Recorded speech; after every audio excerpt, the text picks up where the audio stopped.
주님의 은총과 평화가 교우 여러분들과 함께 하시기를 빕니다. 사순절 세 번째 주일 아침입니다. 오늘 우리가 만나는 복음의 말씀은 요한복음 4장의 사마리아 여인과 대화하신 예수님의 이야기입니다. 지난주 우리는 요한복음 3장이 전하는 니고데모의 이야기를 들었습니다. 니고데모는 바리새파 사람이요 유대인의 지도자였습니다. 그는 정통 유대인의 학식과 덕망을 두루 갖춘 흠잡을 데 없는 사람이었습니다. 그런데 요한은 그를 밤에 속한 사람으로 소개합니다. 많이 배운 지식인이고 사회적으로 인정받는 자리에 있는 사람이었지만 그는 정말로 알아야 할 예수 그리스도를 통한 하나님의 구원에 관한 지식에 있어서는 여전히 무지한 밤에 속한 사람이었다는 말씀입니다. 지난주 말씀에 이어지는 오늘 4장 말씀에서 요한은 니고데모와 거의 모든 면에서 대비되는 자리에 있는 한 인물을 소개합니다. 오늘 말씀의 주인공인 사마리아 수가성에 사는 한 여인의 이야기입니다. 예루살렘과 사마리아는 거리상 60km 정도밖에 떨어져 있지 않은 비교적 가까운 지역입니다. 강남과 강북 정도의 거리에 해당한다고 할까요? 그런데 예루살렘과 사마리아는 지리적으로 이렇게 가까웠지만 둘 사이에는 마음의 거리가 아주 멀리 떨어져 있었습니다. 역사적으로 불편한 관계를 유지해 왔던 것입니다. 시온산을 중심으로 한 유대 예루살렘 사람들은 사마리아 사람들을 정통성 없는 혼혈 집단 이렇게 여기면서 멸시해 왔습니다. 솔로몬 임금 이후에 이스라엘이 북이스라엘과 남유다로 갈라지고 또 북이스라엘이 먼저 아시리아 제국에 멸망하게 되었는데 이때 아시리아 제국이 이민족들의 이주 정책을 펼치게 되었습니다. 그래서 북이스라엘 영토에 속한 사마리아 지역에 다양한 이민족들이 유입되게 되었고 그래서 이런 이민족의 유입으로 인해서 정통성, 혈통적인 순수성이 훼손되는 이런 일들이 있었습니다. 오늘날에는 이런 일들이 일상적이고 오히려 문화 다양성 관점에서 환영할 만한 일이기도 하다 이렇게 볼 수 있겠습니다만은 당시에는 그렇지 않았던 것이죠. 이런 문제들이 생기면서 남쪽의 유대인들은 북쪽의 사마리아 사람들을 종교적으로 부정한 집단으로 여기면서 멸시해 오기 시작했습니다. 그러면 사마리아 사람들은 유대 사람들의 멸시를 당하고만 있었을까요?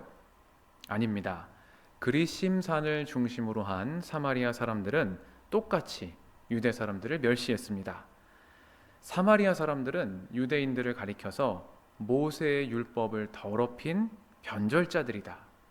외세와 결탁한 배신자 집단이다. 이렇게 매도하면서 혐오와 적대감을 드러냈습니다. 유다가 바빌론에 멸망하게 되면서 예루살렘이 파괴되고 유다 백성이 70년간 바벨론 포로 생활을 했던 것을 여러분 알고 계실 겁니다. 에스라기 4장을 보면 이때 사마리아 사람들은 포로 생활을 마치고 고향으로 돌아온 유대 사람들이 성전을 재건하려는 일을 벌이자 이 일에 참여하고 싶어 했습니다. 성전을 재건하는 일을 우리 사마리아도 함께 하자. 야곱 자손의 정체성을 함께 이어가자. 이렇게 먼저 손을 내민 것입니다. 그런데 유다 백성들은 선을 긋고 사마리아 사람들의 참여를 거절했습니다. 당신들과는 관계가 없는 일이요. 하나님께 성전을 지어드리는 것은 우리가 할 일이요. 에스라 4장 3절에 이렇게 기록이 되어 있는데 이렇게 딱 잘라 말하면서 사마리아 사람들이 성전 건설에 동참하는 것을 거절한 것입니다. 기분이 어떨까요? 에스라기를 보면은 이때부터 사마리아 사람들이 예루살렘 성전 재건을 회방하기 시작합니다. 한마디로 자존심이 상한 것이죠. 사마리아 입장에서는 아니 같은 하나님을 섬기는데 왜 우리는 빠지라는 거냐 이런 생각이 드는 것이고 유다 입장에서는 어디 정통성 없는 너희가 성전 건축에 끼어들 일이 아니다 이렇게 선을 그은 것입니다. 이때부터 유대와 사마리아는 서로 쳐다보지도 않고 지나가지도 않고 그야말로 못 잡아먹어서 안달이 난 적대 관계를 유지해 오고 있었습니다. 오늘 요한은 예수님 일행이 바로 이 사마리아를 지나가시다가 수가라는 마을에 이르신 이야기를 들려줍니다. 여러분, 예수님 일행이 사마리아를 거쳐서 가셨다 하는 요한의 이 언급 자체가 당시 사람들에게는 이목을 끄는 그런 이슈가 될 만한 사건이었다라는 겁니다. 뭐라고? 예수님 일행이 사마리아를 지나가신다고? 왜 거길 지나가시지? 이런 생각들을 요한이 전하는 말씀을 듣는 사람들은 다 했을 법합니다. 그리고 이어지는 이야기에서 의구심 섞인 호기심, 그 배경이 등장합니다. 요한은 이런 반응을 염두에 둔 것인지 이렇게 말합니다. 사마리아를 거쳐서 예수님께서 가실 수밖에 없었다는 것이죠. 요한이 오늘 본문에서 이렇게 이야기하고 있습니다만은 사실 지리적인 관점에서만 보자면은 이 말은 사실이 아닙니다. 사마리아를 거치지 않고 갈릴리로 갈 수 있는 다른 길도 있었기 때문에 그렇습니다. 당시 유대 사람들은 앞서 설명드린 이유에서 유대 지방에서 갈릴리를 이렇게 오갈 때 사마리아를 거치지 않고 여리고로 돌아가는 우회로를 이용했습니다. 하루 이틀이 더 걸리더라도, 하루 이틀 내가 더 고생하더라도 저 꼴 보기 싫은 사마리아 사람들 보지 않고 여리고로 돌아서 가겠다, 그렇게 이야기하던 길이 있었다는 겁니다. 그런데 요한은 예수님께서 사마리아를 거쳐서 가실 수밖에 없었다, 그렇게 말합니다. 지리적으로 이 길만 있어서 그런 것이 아니라 예수님이 여기에서 꼭 이루셔야 할 하나님의 뜻이 있으셨기 때문에 여기를 거쳐 가실 수밖에 없었다, 그렇게 말하고 있는 것입니다. 그리고 이렇게 사마리아를 거쳐 가실 수밖에 없었던 이유가 나옵니다. 바로 오늘 수가성의 한 여인의 이야기입니다. 예수님은 사마리아 수가라는 마을에 가셔가지고 한 우물가에 이르셨습니다. 야곱의 우물이라고 불리는 곳이었습니다. 여러분, 구약 성경에서 우물은요, 단순히 갈증을 해소하는 장소가 아닙니다. 우물은 어떤 곳이냐 하면은 만남을 통해서 하나님의 섭리가 드러나는 장소고 생명의 새 언약이 시작되는 장소, 그것이 우물입니다. 아브라함의 종이 이삭의 아내가 될 리브가를 처음 만난 곳도 우물이었습니다. 또 야곱이 평생에 사랑하는 라헬을 처음 만난 장소도 우물가였습니다. 또 한 명 있습니다. 모세가 그의 아내 십보라를 만난 곳도 우물가였습니다. 모세가 바로를 피해서 미디안 땅으로 도망가서 우물가에 앉아서 이렇게 쉬고 있는데 미디안 제사장의 7 딸들이 옵니다. 십보라가 그 중에 하나였다라는 겁니다. 이렇게 이삭도 야곱도 그리고 모세도 다 우물가에서 사랑이 시작되었습니다. 다른 인생을 살아가던 남자와 여자가 하나님의 섭리 안에서 하나가 되고 함께 생명의 역사를 이루어 나가는 장소가 바로 구약 성경의 우물가입니다. 오늘 예수님이 이 여인을 만난 장소가 어디인가요? 야곱의 우물입니다. 그러니까 이런 이야기 배경을 알고 있는 이스라엘 사람들이라면 누구나 우물가네? 무슨 일이 일어나겠네? 이런 자연스러운 기대를 갖게 되는 그런 장소에서 예수님과 이 여인이 처음으로 만나신 겁니다. 하필 예수님과 동행한 제자들은요, 그때 먹을 것을 사러 동네에 들어가고 예수님 혼자 우물가에 앉아 계셨다. 저만 긴장이 되나요? 네, 이야기가 아슬아슬하죠. 이야기 전개가. 예수님의 제자들은 마을로 다 먹을 거 사러 가고 예수님 혼자만 우물가에 앉아 계시는 상황입니다. 그때 아니나 다를까 한 여인이 물을 기르러 우물가로 나왔습니다. 사마리아 여인이죠. 요한은 이때가 오정쯤이었다, 그렇게 말합니다. 여러분, 우물가에서 물 길어서 드셨던 적 있으세요? 저는 동네 우물이 있는 거를 보고 자라긴 했습니다만 직접 우물에서 물을 길러 먹은 세대는 아니기 때문에 잘 모릅니다. 우물 길어서 물 드셨던 분들한테 제가 여쭤보고 싶은데 보통 언제 우물에 물 기르러 가시나요? 하루 중에? 아침, 새벽, 그리고 저녁에 그렇게 가시죠. 네, 네. 그게 이제 제가 생각한 정답입니다. 네. 우물은요, 이른 아침이나 저녁에 가셨대요. 네, 제가 그렇게 들었습니다. 이른 아침에 가시거나 저녁에 가셨대요. 왜냐하면은 오늘 쓸 물이나 내일 쓸 물을 이제 미리 길러놔야지 되지 않겠습니까? 그러니까 아침이나 저녁 시간대에 우물에 간 거예요. 우리가 체육관에 운동하러 가도 출근 전에 막 붐비고 그다음에 퇴근한 다음에 막 붐비고 그러죠. 예, 오정쯤에는 한산합니다. 그런데 이 여인이 우물가를 찾은 시간이 언제냐 하면은 오정쯤이다라는 겁니다. 일반적으로 이른 아침이나 늦은 밤이 아니라 낮에 오정쯤에 사람들이 잘 없을 때 우물가에 나왔다라는 거는 여러분 무슨 뜻일까요? 가급적 동네 사람들을 마주치고 싶지 않다. 별로 마주치고 싶지 않아서 우물가에 사람이 없는 시간을 그 시간대를 찾아서 왔다. 이렇게도 생각을 해볼 수가 있는 상황입니다. 그런데 그렇게 와보니까 웬 낯선 남자가 거기에 있는 겁니다. 여러분, 그러면 이 여인은 왜 사람들의 시선을 피하고 싶었을까요? 앞서 이 본문의 주인공인 사마리아 여인은 니고데모와 대비됩니다. 그렇게 말씀드렸는데 일단 이 여인은 이름이 기록되어 있지 않습니다. 사마리아 수가라는 마을에 사는 여인, 이것이 이 여인에 대한 설명의 전부입니다. 또 이 여인은 자기가 사는 땅에서조차 멸시를 당하는 사람이었습니다.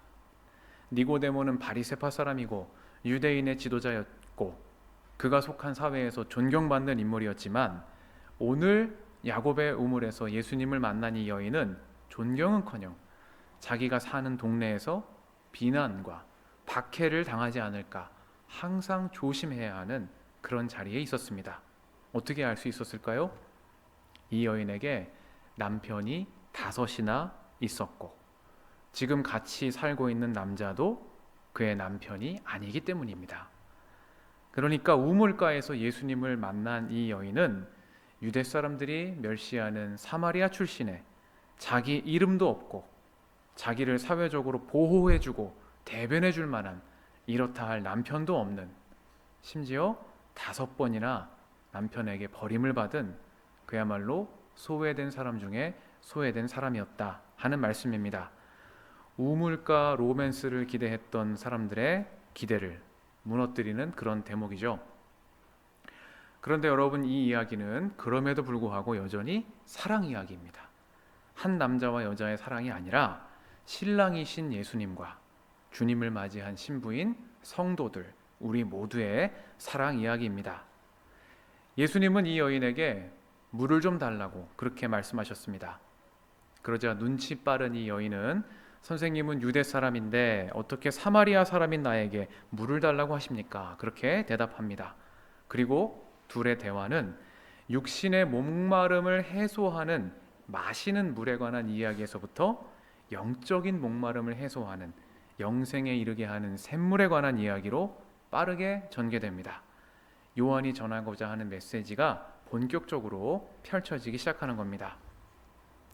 예수님은 우물물을 두고 말씀하시기를 이 물을 마시는 사람은 다시 목마를 것이다. 그렇게 말씀하셨습니다.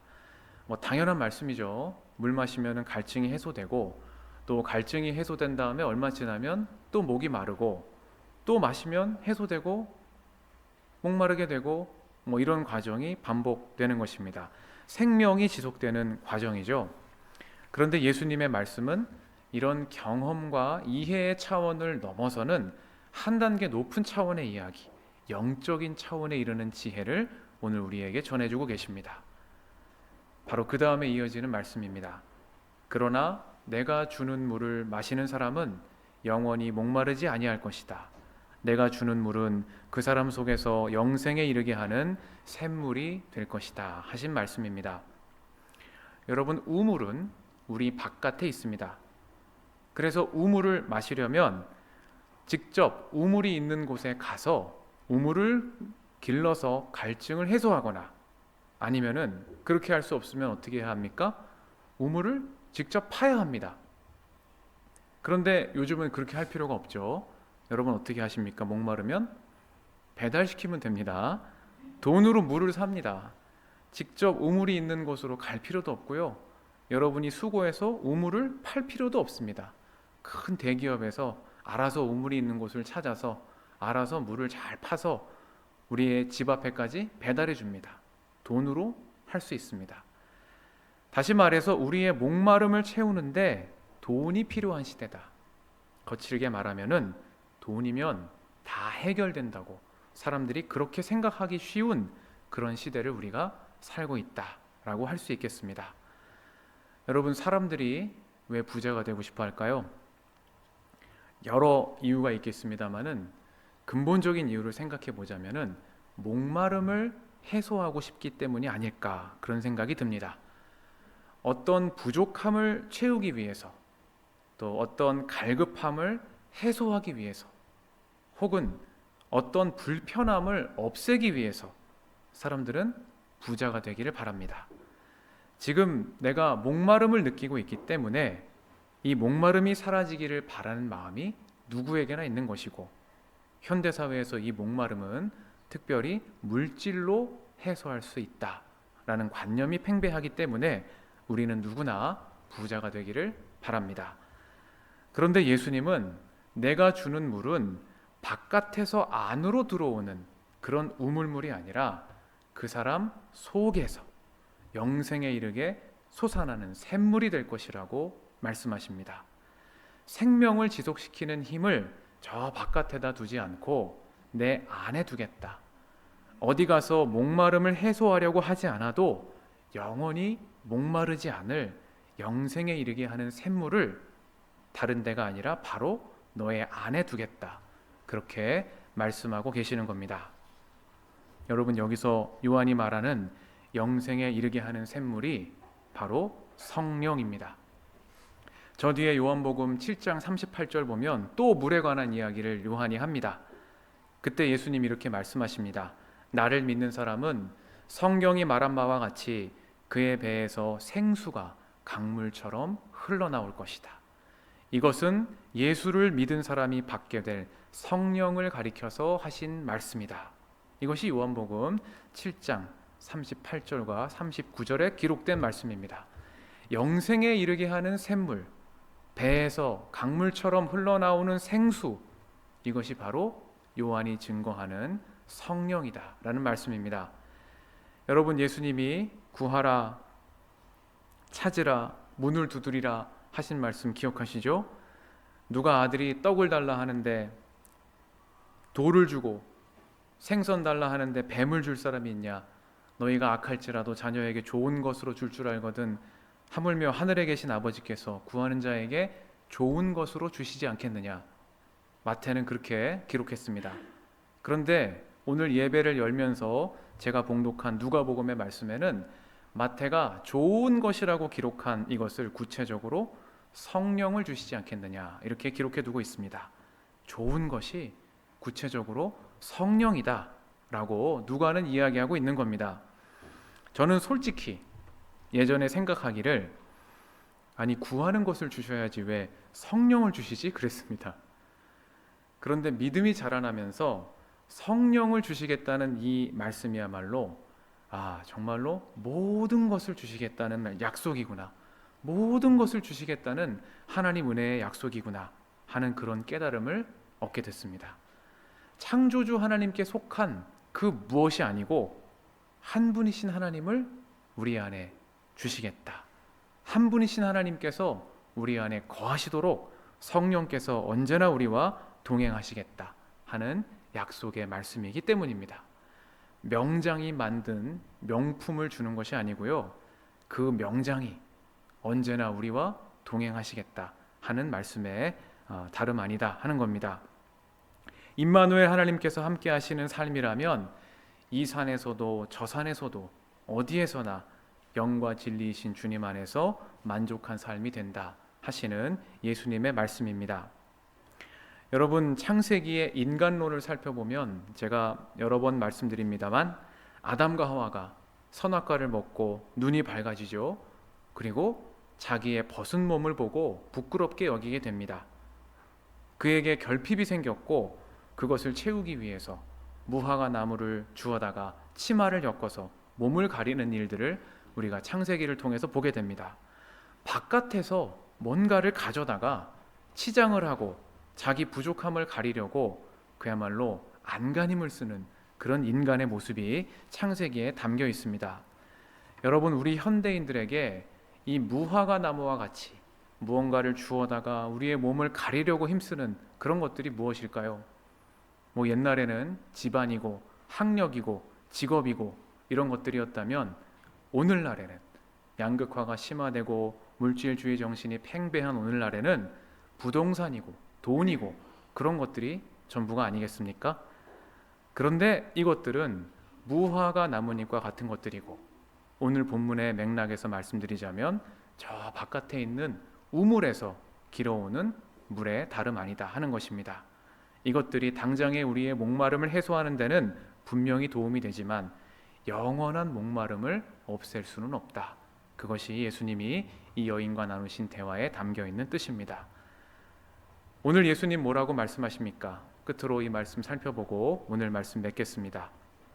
내가 주는 물을 마시는 사람은 영원히 목마르지 아니할 것이다. 내가 주는 물은 그 사람 속에서 영생에 이르게 하는 샘물이 될 것이다 하셨습니다. 우리 안에 영생에 이르게 하는 샘물이 되시는 분, 성령이 늘 동행하심으로 부족함 없는 삶을 살아가게 하신다는 약속입니다. 그리고 이 말씀에 이 여인은 선생님, 그 물을 나에게 주셔서 내가 목마르지도 않고 또 물을 기르러 여기까지 나오지도 않게 해주십시오. 그렇게 대답했습니다. 이제는 타인의 인정이나 물질이나 어떤 것이 있어야 만족하는 삶이 아니라 그 자체로 감사하고 기뻐하는 삶, 거듭난 삶을 살 수 있도록 내 안에 주님 말씀이 이루어지게 하소서, 그렇게 대답한 것입니다. 사랑하는 교우 여러분, 오늘 이 여인의 대답이 우리의 대답이 되기를 바랍니다. 영생에 이르게 하시는 샘물이 되시는 예수님 안에서 언제나 어디에서나 감사를 잃지 않는 삶이 되고 또 언제나 어디에서나 낙심치 않고 믿음으로 은총의 새날을 맞이하는 저와 여러분이 되기를 소망합니다. 주님은 이 물을 마시는 사람은 다시 목마를 것이지만 내가 주는 물을 마시는 사람은 영원히 목마르지 아니할 것이다. 그 사람 속에서 영생에 이르게 하는 샘물이 될 것이다 말씀하셨습니다. 야곱의 우물을 찾아 돌아다니는 삶이 아니라 그 사람 속에 영생에 이르는 샘물이 있는 사람이 되는 축복을 누리는 우리가 되기를 소망합니다. 언제나 어디서나 임마누엘 하나님과 동행하며 우리 배에서 생수가 흘러나오고 샘 솟는 기쁨 안에 살아가는 저와 여러분 되시기를 주님의 이름으로 간절히 축원합니다. 아멘.